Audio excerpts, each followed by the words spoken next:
So, welcome to ICFI Business School Case Development Center. And in this interview with you, we thought we'll catch up with you on three important things. One is about Satyam Learning World. Other thing is about how did your team has actually helped the Satyam employees to come through this trauma times that they have gone through in the last 3 months. And lastly, what kind of confidence building measure that your team has put up so that these people are able to accept and also absorb the shock. Okay. And firstly, about the Satyam Learning World. I think we have heard about Satyam Learning Center, but to be honest, we have not heard so much about Satyam Learning World. Can you take us through about the Satyam Learning World and also its constituents? Sure. Most of the world has actually heard about the Satyam Learning Center or the Satyam School of Leadership. And when we combine the two together, we call that the Satyam Learning World. So handling all learning from one end to the other. And are there any specific responsibilities that are given to each of this one? For example, let's say Satyam Learning Center and Satyam Leadership Center. The Learning Center is responsible for mostly entry-level training, so our fresher training all the way up through manager. And then the School of Leadership is responsible for senior managers and above, which would be the top 10% of the organization, approximately 5,000 leaders in the organization. And is there any vision for Satyam Learning World, sir, from your side? Well, our vision is that we align directly to the vision of the organization. So the organization's vision was to be one of the top IT service providers in the world. So our vision was to strategically align in order to help the organization to become one of the top IT service providers in the world. So how do you define leader or leadership for an IT company? Well, it depends on what you're looking at. Leader has different connotations. We believe that everyone is a leader from the beginning of their career all the way up through their retirement. So when we talk about leadership, we talk about it as a concept, as a skill, and as a competency. Then when we talk about going into leadership, we talk about people who are running businesses, people who are the senior most expert in a technical area or a functional area, and people who might be the senior most person in a solutions area. So we have different leadership tracks that people follow.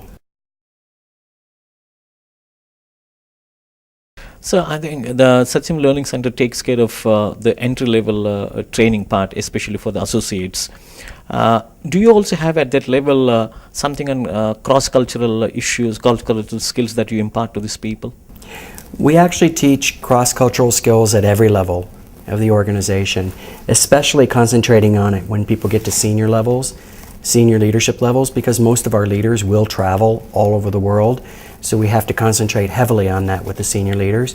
But at all levels, we concentrate on understanding the various cultures, understanding the culture where the customer is coming from, understanding each other's culture, and how to work together in synergy.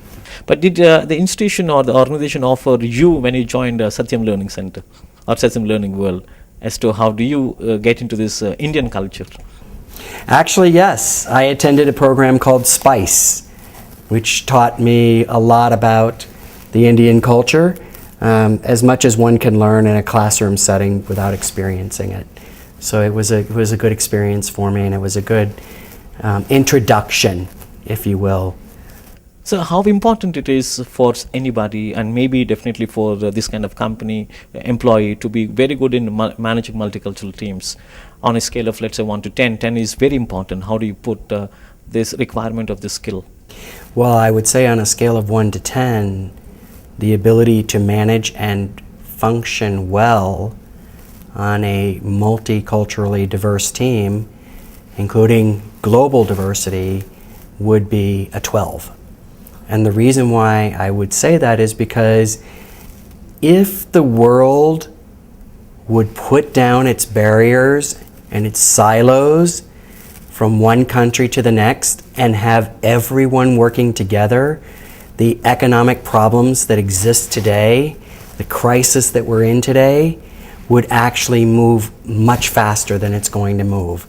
But as a result of countries that are trying to protect the jobs of their own people rather than recognizing that we are looking at a worldwide problem, then I believe the economic situation that exists today is going to last a lot longer than anybody wants it to.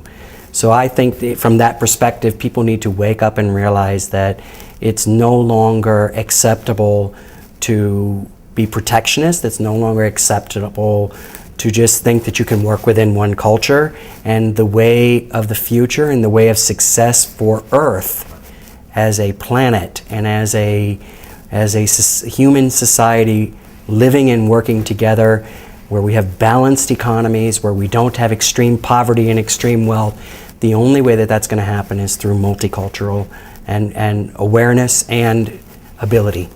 So in your workings with your own employees, taking them through this managing multicultural issues, have you observed some any significant differences or maybe some resistance to learn those kind of things? No, I think that what you observe is that people don't know what they don't know. And so when it comes into the category of they don't know what they don't know, they unintentionally will do things that will upset someone from another culture. So we actually did a global leadership study on this. We looked at chief executive officers from around the world and that were living and working in countries other than their country of origin. And we looked at what were those success factors and common traits and how did they adapt to the different cultures. And we apply that knowledge in Satyam for our leaders and our associates. So do you also use studies done by somebody like Hofstede, who has done a lot of studies on national cultures? So do these people, employees, go through that kind of cultural differences across the nations? As far as the Kurt Hofstede report, with all due respect to the depth of the study of that report, it in and of itself, in my personal opinion, perpetuates silos, because the report actually looks at how people are within their own individual isolated culture. But it doesn't look at how people might be if they are from one culture living and working in another culture, which is becoming more and more common today. Or if you're from one culture moving to another culture, from over time, even short term, it doesn't really take into account that. So what it looks at is the paradigm of culture from the perspective of domestic Indian person or domestic US person. And so for that reason, we feel that it's a little bit too narrow in its approach for us to be able to learn from. I think it's also difficult to say that in a world filled with billions of people, that you can say that 1.2 billion people in a country called India will all behave the same way. I think that that's a very naive perspective, and that report takes that perspective.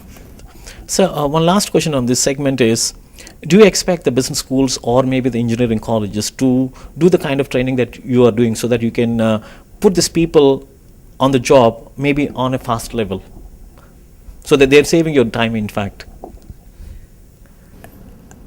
I think that would be fantastic. I think it would be even greater, though, to introduce social networks to children who have access to computers as early as possible, and to create joint networking opportunities. Today, you can literally have a virtual friendship without ever having met the person. You can have video going back and forth. You can have live audio, video feed. There's all kinds of ways, text messaging, that people can build and learn from each other online. And I think the more we encourage that type of virtual social networking, the better off we are all going to be as a society in years to come. You don't have to put a stamp and wait 2 weeks for your letter to get overseas anymore.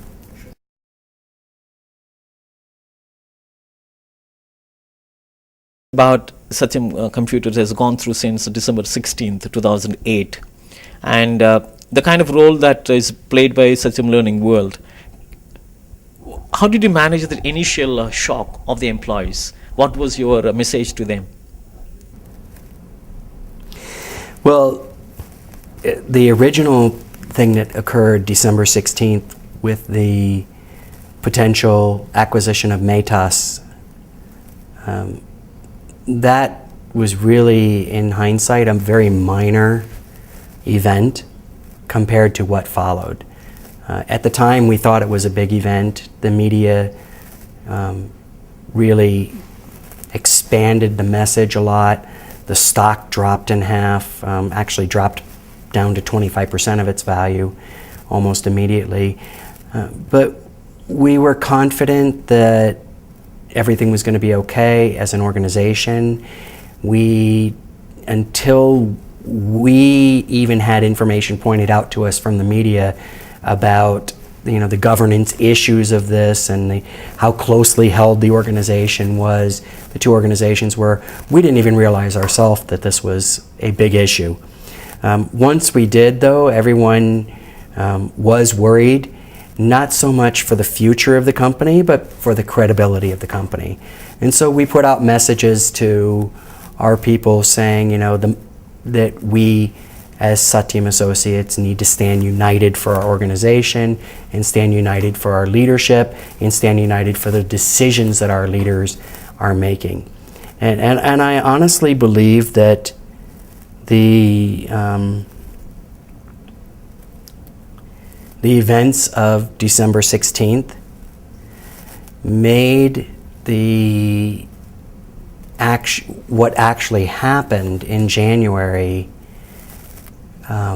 even much more magnified than it would have been if January 7th had been an isolated event without the Satyam Matas part of it. And the reason why I say that is because when the Matas Satyam piece came up, the acquisition, it really did diminish the credibility of our governance. We had board members that were resigning.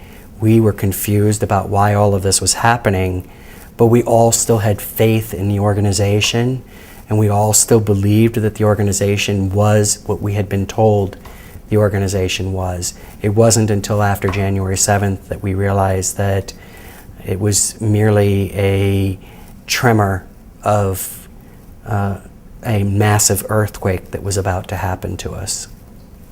So how was the initial response of the employees now that you have taken them, you have sent the message that we want to be united, we want to be flocking around this great institution? So what was their reaction to such message? Were they buying in this idea, or were they skeptical about it? They bought into the idea of being united and continued to buy into that idea even in January, where we had different events that we did where people all over the world came together and put their handprints on paper showing that they were supporting Satyam. You may have seen that in the news.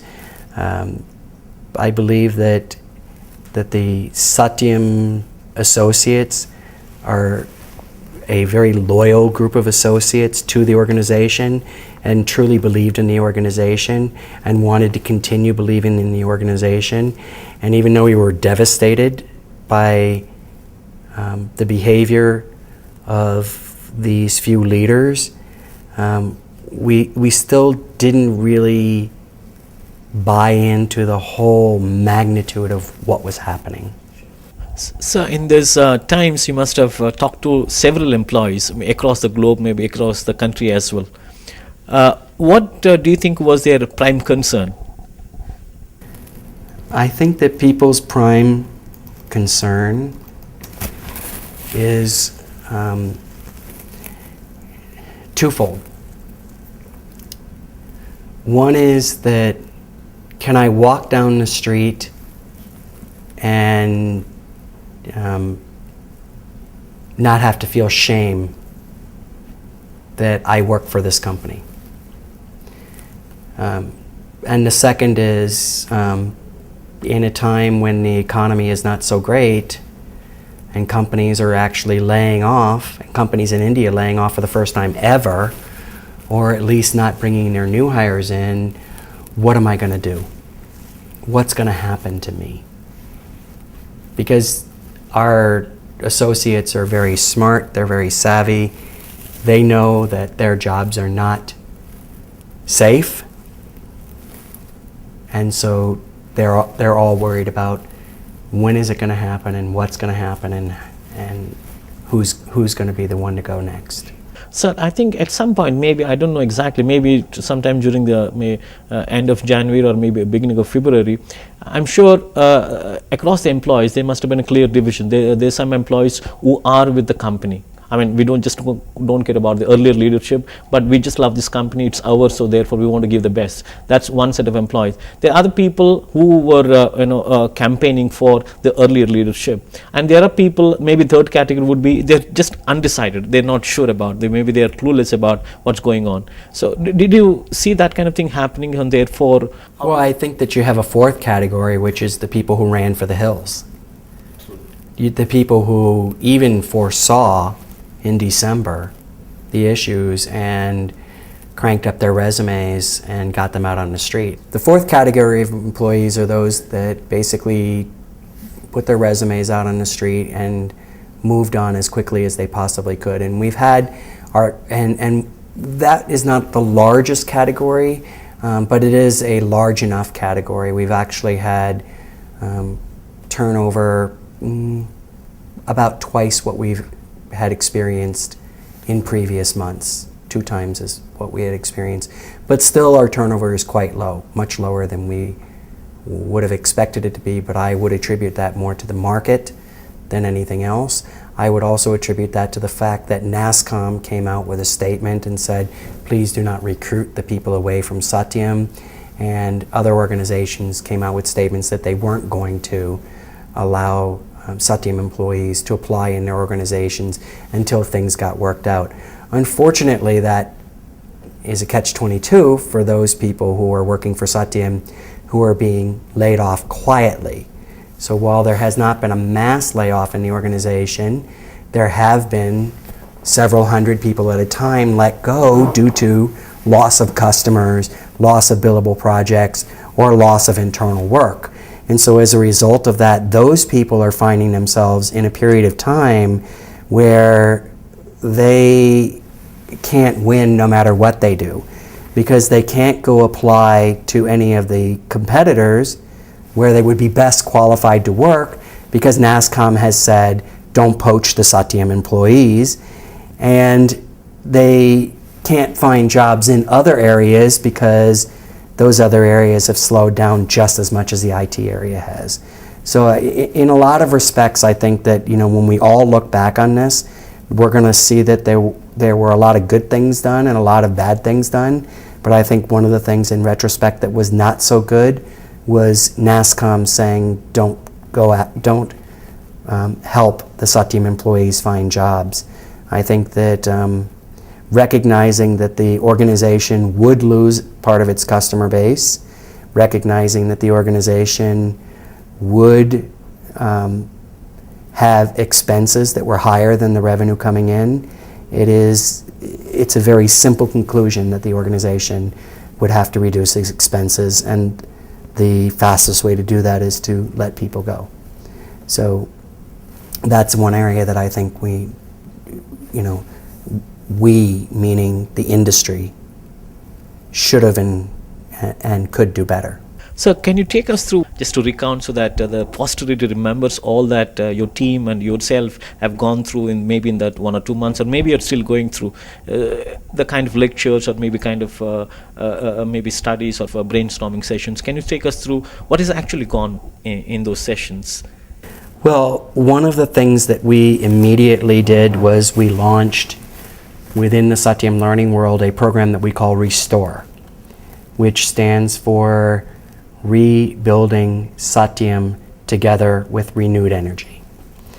And the purpose of that program was to bring people together, have them talk about their feelings about what happened, have them share their concerns and their fears for one part of the segment, but then have them remove their associate hat and put on the hat of consultant.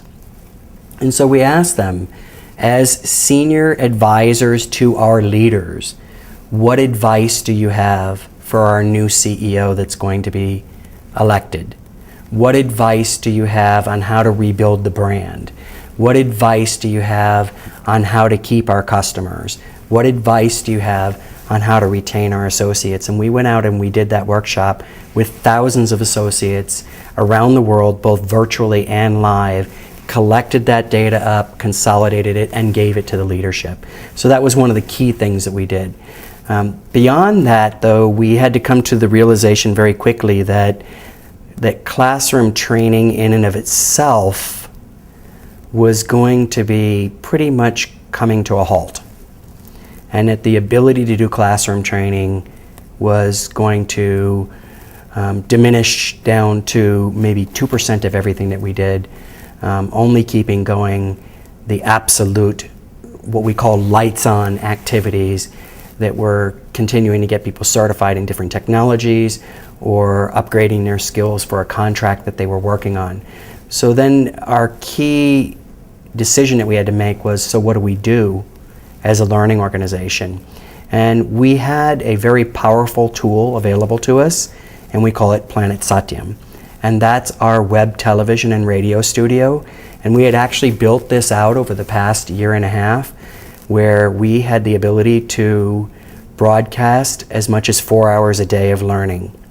And it was slow because we had a lot of our trainers were buying into it very slowly. They weren't investing into it. And also they were working to basically repeat the classroom online. So basically take lecture online. And that wasn't getting very good result for us. So we had to create a sea change in how learning took place. So on January 9th, we launched our first web talk show, and we call it Rise of the Phoenix. And what that talk show looks at is companies that have been through a similar crisis to Satyam, like Tyco or Arthur Andersen, Coca-Cola, Cadbury's, and how they came together to not only survive that crisis, but to regrow their market share and to become even stronger today than they were before the crisis occurred. And we call that show Rise of the Phoenix. And that led, the success of that program, which had several hundred people tuning in at a time, led us to rethink our learning strategy and led us to the decision that we should take all of our programs into the web television medium. So using talk show as our format, we converted all of our project management training to talk show format, 45-minute segments that go every single day in a show called Let's Talk Project Management. Each day the topic is different. Each day the leader who is the guest is different. The consistency comes from the instructor, who is now a talk show host rather than being an instructor. The instructor, who has now got objectives, but in a totally unscripted way, has to bring the knowledge out of their guests in a very informative and what we call edutainment methodology, so that people will want to tune in. So by January 16th, we actually were able to launch a 24-hour schedule. So 6 days a week, 24 hours a day, Planet Satyam. You can tune in anytime you want, and you can see a broadcast happening at Planet Satyam. So we do 8 hours of live, and then we rebroadcast in 8-hour segments. And we have such programs as how to deal with crisis, communications, the art of communication, the art of negotiation, domain speak, tech talk. These are the types of things that we've done. So we've basically shifted the vast majority of our learning to the online world using webcasting as a medium for that. So talking to these employees, all this, then maybe the employees who have been working with this company for, let's say, 5 to 10 years kind of thing, did you find with them more a loyalty than the people who have just joined, let's say, about 1 year back, 2 years ago? I would have to say that I didn't, not a lot of difference. Satyam is a very strong culture, and when people come to Satyam, the organization has a way of bringing people in through our family programs, through everything that we were doing and everything that we did to create what we call the Satyam family. And that creates very loyal people right from day one. And let's not forget that as a 20-year-old company, we have an entire generation of people in India that grew up thinking, wow, one day I might actually be able to work for Satyam. So these people were loyal to the organization many, many years before they even got to the organization. And I have people on my team who will even say today that my dream was to get a job with Satyam, and they still hold on to that. They still hold on to the fact that their dream is to be able to keep their job with Satyam. So there's that sense of loyalty that I've not seen in any other organization that I've ever worked for. So at a very personal level, you have come from Booz & Hamilton, and you have been here with Satyam for quite a long time by now. And especially in setting up this Satyam learning world as well. If you have to give us one message for the future, for the posterity about the company as a whole has learned out of this episode, what would that be? One message?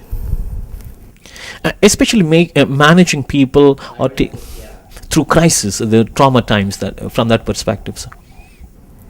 I think my key message is truth or consequences. That leaders must be transparent, and they must tell the truth, and they must avoid punishing those leaders who are willing to be transparent and those leaders who are willing to tell the truth. Because that is the only way a company like Satyam can survive a situation like this. And so I truly believe that leaders need to be telling the truth. They need to be speaking the message often.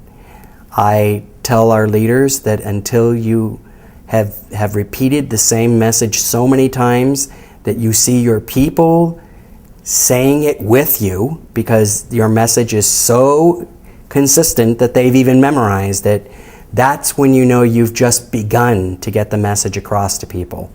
And yet I don't think that people really fully understand that who have not been through a crisis before.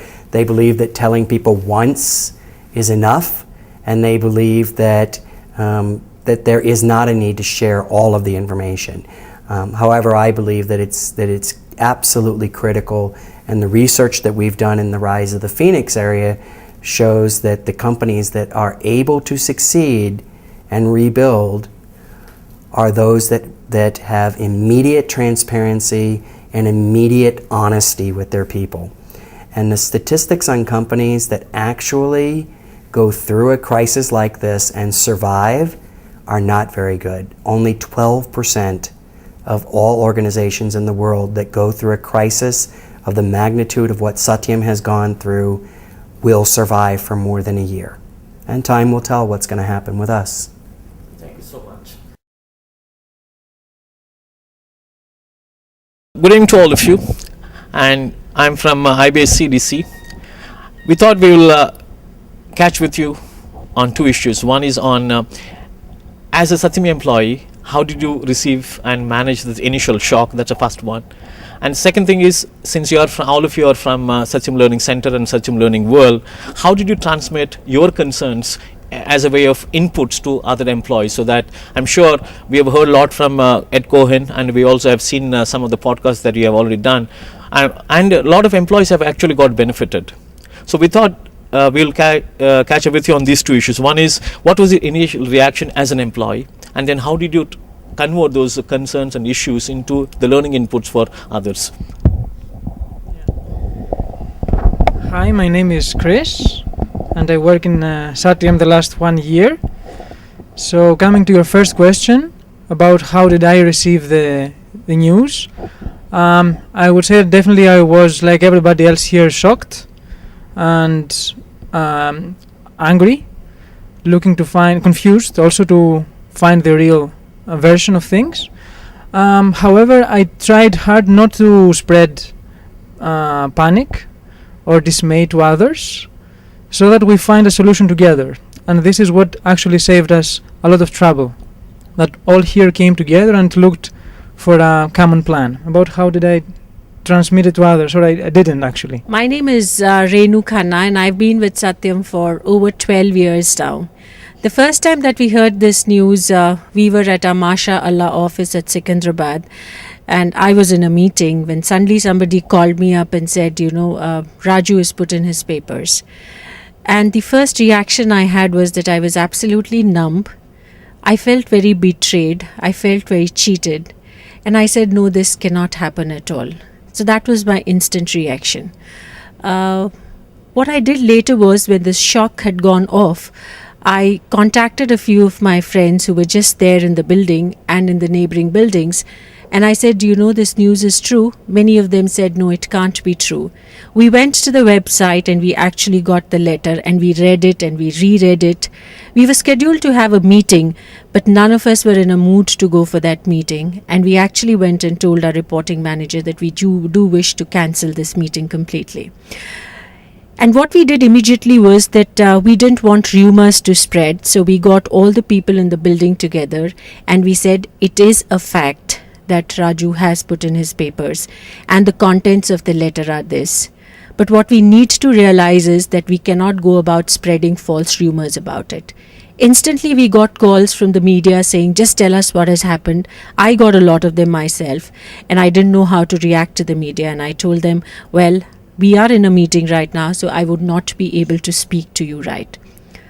It was then that Ed immediately called for a meeting and said, we know the storm has come in. How do we weather the storm together?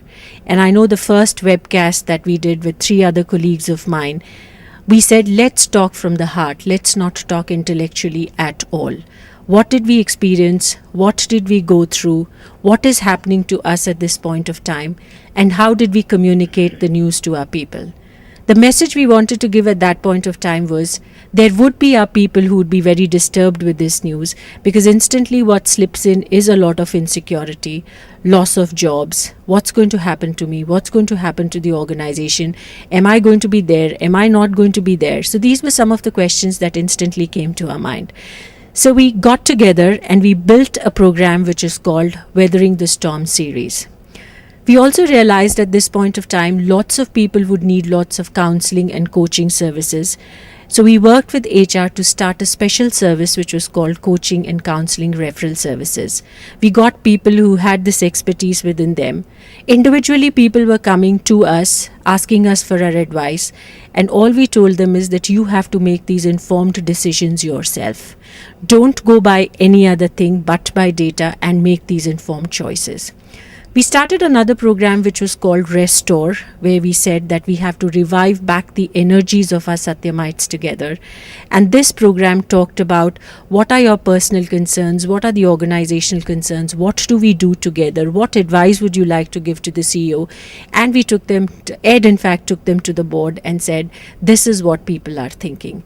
And we had the entire Satyam working round the clock 24/7 virtually, instructor-led classrooms, doing all that we could do together to help maintain at least the facts to the organization. Regular communication from marketing and communication from the senior leaders was a regular practice. And Satyam Learning World hasn't slept from January 7th. We've been on our toes while the other units are perhaps taking it a little easy. I think we've been working round the clock. And I think the entire motivation for doing something, for spreading learning, building competencies, whether it's in the area of project management or behavior or leadership, has been going on round the clock. Hi, this is Hirdesh Singhal. I have also been in Satyam for last 5 years. Coming to your first question, Nagendra, what were our reaction? I think I'll be very truthful here and say that we were completely lost. We couldn't believe that it is true.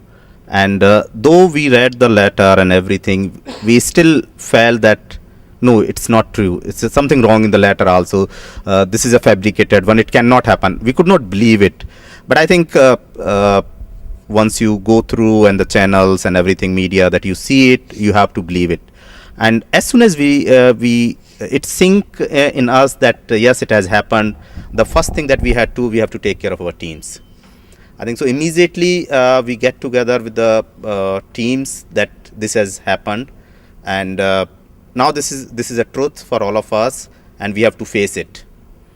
And from there continuously, and how the media has spread, whether some information, some rumor or whatever, everyone was worrying what is happening in the organization. So the regular communication with the teams was one of the very, very critical things that we had to do. So we started with I think you can say twice in a day, the meetings with the teams and all that, and telling them what's happening, what's the latest update to them, so that they don't hear it from others and the media, and they have trust in the leaders also, because when news comes from some other source rather than the manager, people start believing that things are being hidden, and in such an environment where already lots of things are going against you, such a thing is undesirable. So we first that let us establish the truth, and which can happen only through transparency and the continuous flow of information. That was the first part of it, and it has disturbed, I think, almost all people emotionally. We had to stabilize people emotionally, and that's where just now what Renu mentioned, that coaching, counseling, the continuous feed of learning happened. And that's where we felt learning is the only way then people can come out of this situation. From my point of view, if I look at it, I remember though after 7th, I think 10th or 11th or so, we were having the sessions, and the day I was delivering sessions, I was completely out of this shock actually. I didn't realize what is happening. Otherwise, every hour you are worrying what is new information, what is latest information. But when I was in the session, so I decided, let us bury ourselves in the work, and that's the only way that we will be out of this situation. And we increased the frequency of our programs, the intensity of our program, and increased the virtuality of whatever the mediums that we had. And that's where this Planet Satyam as a new medium, we have been trying for it for I think more than a year, but we felt this is the time that we should start it. And we started this 24/6. Now it is running 24/6, and is the learning, it is available for anywhere, anytime.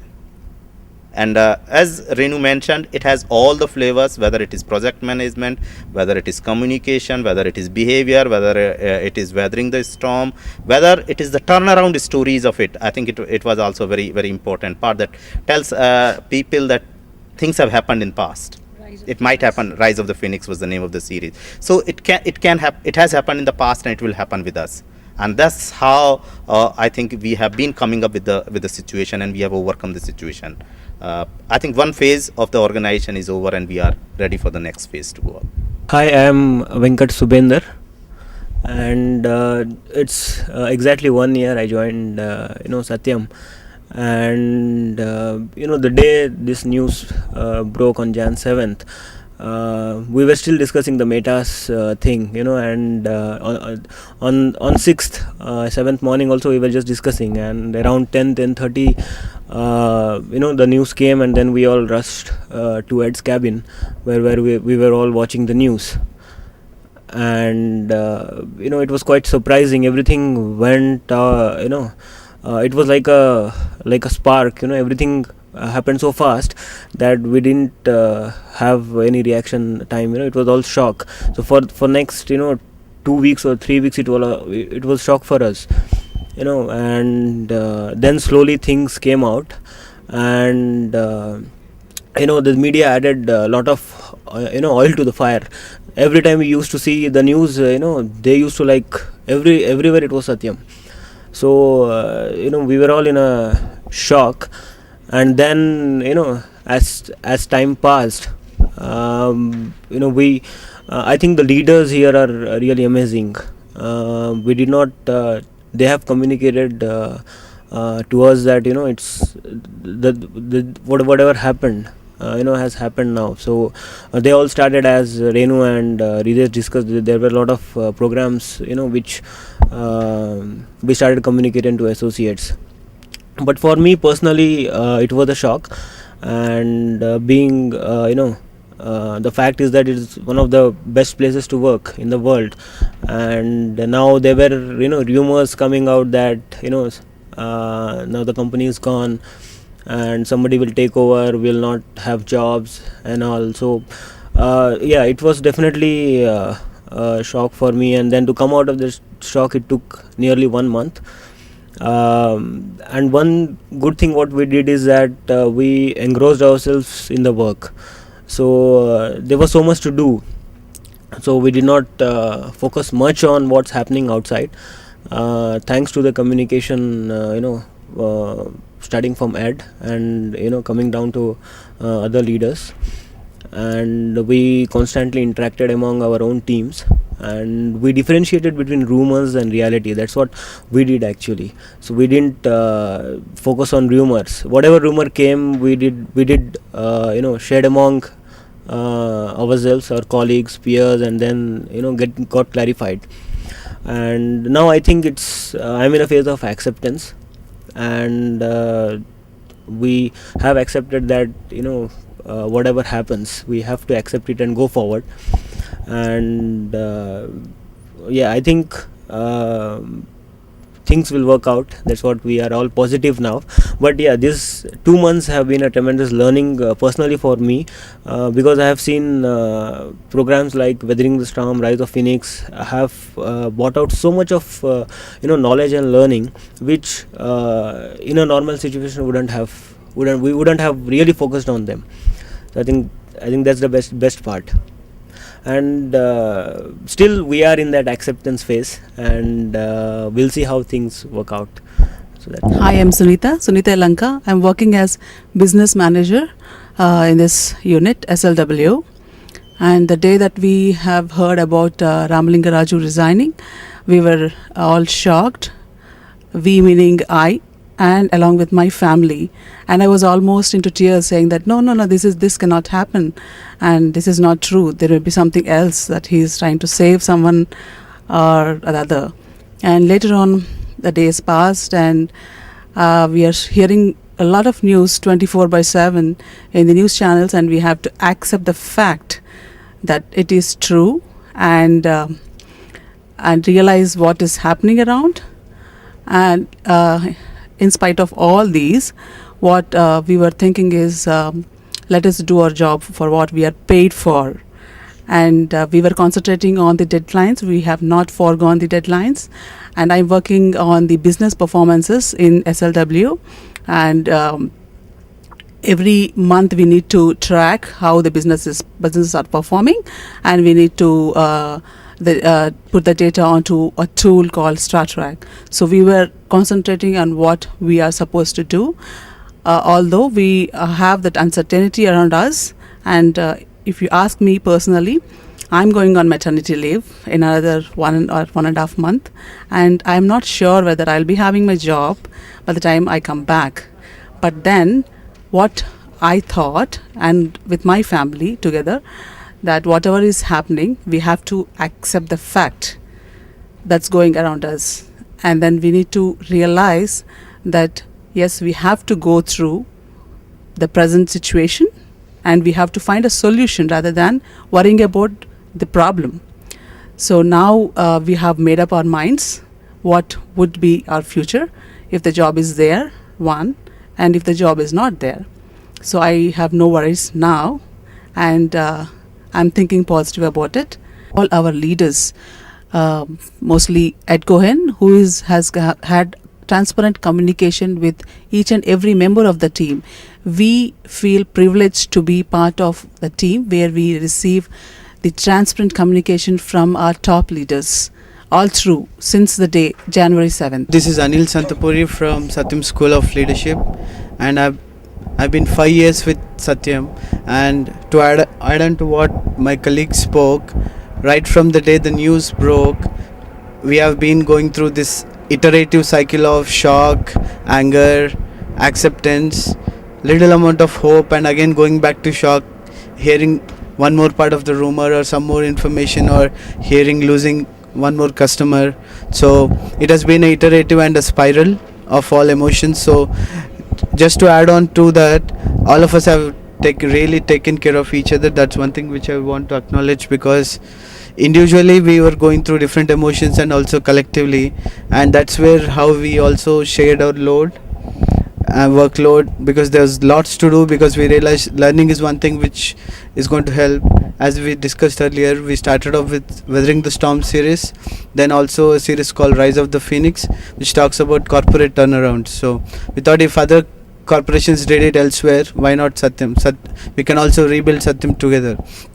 So when we are going through this journey, realizing our own emotions, we started taking care of each other, and slowly we realized the first 1 month was a period of emotions, feelings, and after 1 month it was more about grappling with the fact and trying to accept it. So first month was we were focusing on emotions part, how to handle crisis. Then slowly we realized we are moving on to the next stage. Then we came up with a program called Restore, which is rebuilding Satyam together with renewed energy. And then the first version of it was dealing with emotions as a collective group emotions, when we did program to groups in the city physically and other groups outside city virtually.